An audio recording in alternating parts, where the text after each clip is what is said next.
Hey everyone, the Wagon Wheel of Wisdom here. Please like, share, and subscribe, and hit the bell notifications down below if you haven't already.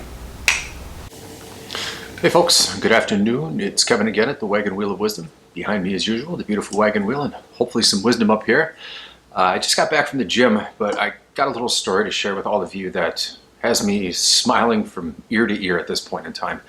So this morning, after creating one of my videos, or the one that I posted this morning, I was waiting for it to upload, and it just seemed like it was taking forever.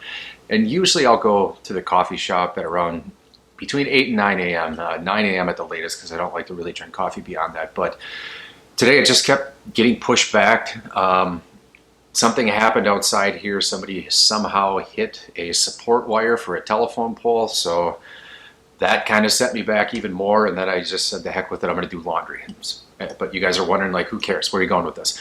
So by the time I got to the coffee shop today, I think, call it 10 o'clock roughly, stepped up in line and ordered, I ordered a giant cup of coffee this morning.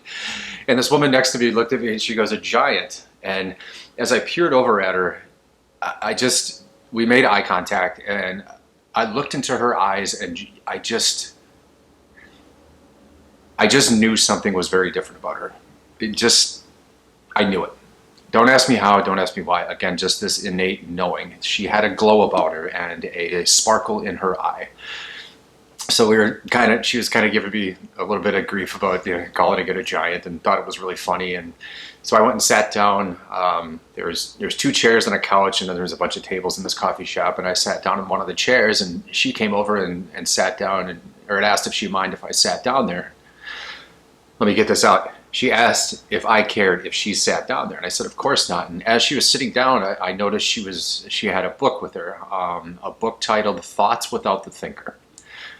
I'm at the coffee shop with my Zen Buddhist book that I just found at the little free library here down the street, and I just knew, and I just had to ask. I said, typically when people are reading something like that, something has happened in their life, some sort of awakening, and she just kind of nodded and talked a little bit about it. And she then asked me my story, and I didn't initially at the time mention anything about twin souls or twin flames, and she asked me again my story. And so I had told her, and I had said I've been connecting with this twin flame phenomena that's going on. And when you know again, she immediately went into her story about it and how she is in her second separation at this point in time. 4.5 months. She is, I think she said 2 to 3 months in her separation right now. And so of course I had asked, was this, are you the runner, you the chaser? She goes, actually the second one here was a mutual separation. So, after conversing with her for an extended period of time, I just got the sense of a very harmoniously balanced woman. Now, she expressed, even in the second separation, the longing for her counterpart, and really echoed that back to me, how that doesn't dissipate regardless of who the runner, who the chaser is, that is something that is profound and sort of always there. But it was really cool to find a twin. That is a first. I mean, I've been connecting with you guys on here and putting myself out there in the hopes of connecting with people just like yourselves, but I've never actually had it happen where I've met somebody. And I think a couple days ago I was actually manifesting that, because I was wondering if I'm ever going to meet anybody around here that is going to be able, or be somebody I can talk to and bounce this stuff off of, because it would be great to find someone, because somebody has to be going through this, and the universe today dropped this person right in front of me. Again, I just knew it. I just knew it. One look into her eyes, and I could just see. I've referenced before that childlike energy, a thirst for life, just vibrant. Like she had a certain glow about her, and I keep referencing her eyes. And as I looked into them a little bit deeper, it was just, it goes back to kind of the old twin soul theories about, you have your soul family and your soulmates and your twin flame, and when you recognize one or when you see one. And We conversed for an hour, which felt like 5 minutes. And what an incredibly beautiful woman. It was just, it could not have happened at a better time. And for the first time, you know, I've referenced before how I felt better. This was the first time like my heart was just engaged in it. Everything faded away. Nothing really mattered in the moment. Completely absorbing everything about her, her energy, what she's saying, her recommendations, what's worked for her, what hasn't.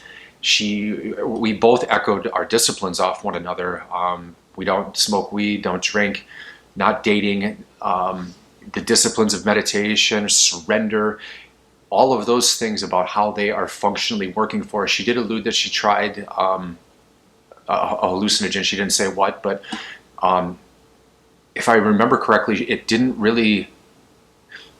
I think she expressed the need to go into it with a solid intent behind it. Otherwise, it can really kind of derail you in a way if it's not treated as such. If it's just as another coping mechanism, then it wouldn't be something that's effective.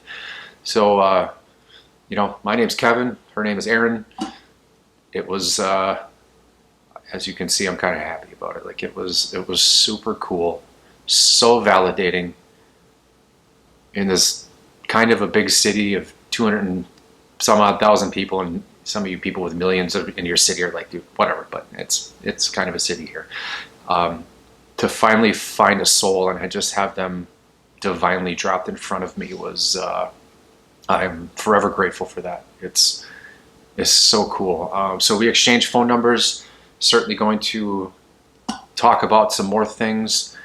She had talked about some other groups in the area that she goes to, because I was expressing kind of, you know, the loneliness of the journey. Now, granted, the loneliness is me not putting myself out there. Well, now it's time to put myself out there and just enter into this world with this new vision that I have and just sort of really see where it goes. And damn it, you know, excuse me, at the end, that is ultimately what we should all strive for.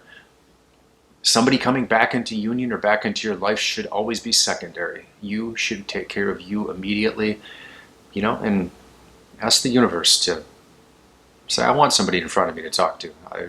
I would like to meet somebody, and it might just respond. And I think you'll know when you know, just like I did. So I just wanted to share that. I'm happy. It was very cool.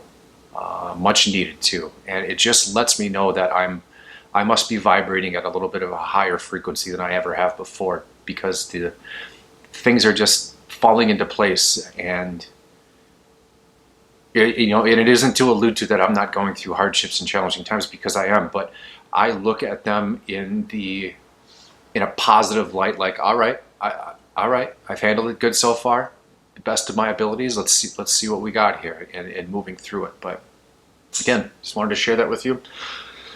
This is Kevin at the Wagon Wheel of Wisdom. Oh, I did reach out to her, and maybe we'll talk about getting her on an episode here, just so she can talk about her experience with it, because that's what this whole thing is about, the sharing of the experience and seeing who connects with it, because it can be lonely and daunting at times, and it doesn't have to be. It can be very rewarding and very, very beautiful.